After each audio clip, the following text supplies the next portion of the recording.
फिटिग।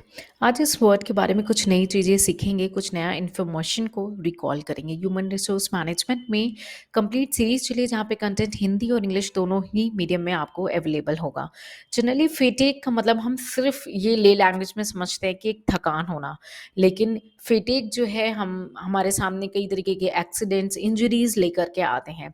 तो चलिए एक बार अंडरस्टैंड करते हैं कि ये हमारी जो एक्टिविटीज़ हैं वो रेगुलरली करने के बाद कॉन्टिन्यूस प्रोसेस में करने के बाद वो एक्टिविटी रिड्यूस होने लगती हैं, हमारी कैपेसिटी रिड्यूस होने लगती है और जिसका रिजल्ट होता है फिटिग। So it is the reduction in the activity due to the continuous work. It is reduced capacity for further work as a consequence of the previous activity. तो जो previous activity लगातार करते चले उनकी वजह से आपको फिटिग का सामना करना पड़ता है, आप थक जाते हैं।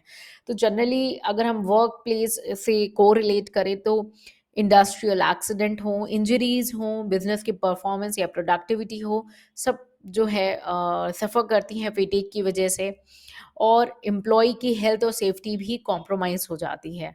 तो किन किन तरीके के फिटिग होना पॉसिबल हैं, किन-किन टाइप्स के फिटिग्स हैं, हम 3 मेन टाइप्स को डिस्कस करेंगे। पहला है मस्कुलर फिटिग जहाँ पे फिज़िकल टायर्डनेस हो जाती है। आप कंटीन्यूअसली फिज़िकली कोई वर्क कर रहे हैं और आप टायर्ड हो जाते हो और आपकी बॉडी की, आपके मसल्स की कैपेसिटी रिड्यूस हो जाती है। सो इसे बोलते हैं muscular फिटिग। Muscular fatigue is a physical tiredness due to the continuous work for a certain period and it reduces the capacity of body and muscles to exert. Next जो है वो है मेंटल। आप मेंटली टायर्ड हो जाते हो, irritate हो जाते हो, रेगुलर काम कर रहे हो, आपके माइंड में कुछ थॉट्स आ रहे हैं, आपको थकान सी महसूस हो जा रही है, आपका इंटरेस्ट नहीं रह जा रहा है काम पे, तो इसे हम डिजिग्नेट करते हैं मेंटल फिटिक से।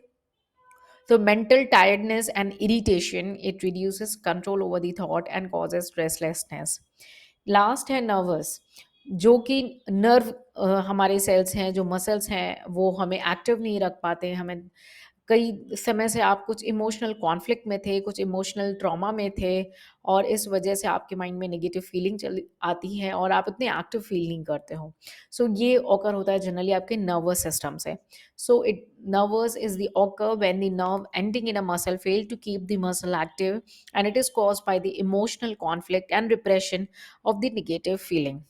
ऐसे तो हम फिटिक के बारे में और भी इंफॉर्मेशन को रिलेट कर सकते हैं अगर हम वर्कफोर्स से इसे को रिलेट करें कि आपको फिटिक और बोर्डम में क्या डिफरेंस लगता है, क्या क्या कारण हो सकते हैं फिटिक के, क्या इंडिकेशन हो सकते हैं और इन्हें किससे रिड्यूस किया जा सकता है, यानी किन पॉसिबल वेज से फिटिक को रिड्यूस किया जा सकता है। ऐसे कई टर्म्स के डिटेल नॉलेज को हम टाइम टू टाइम आपके साथ कवर अप करेंगे जिसकी लिंक आपको डिस्क्रिप्शन में मिलेगी।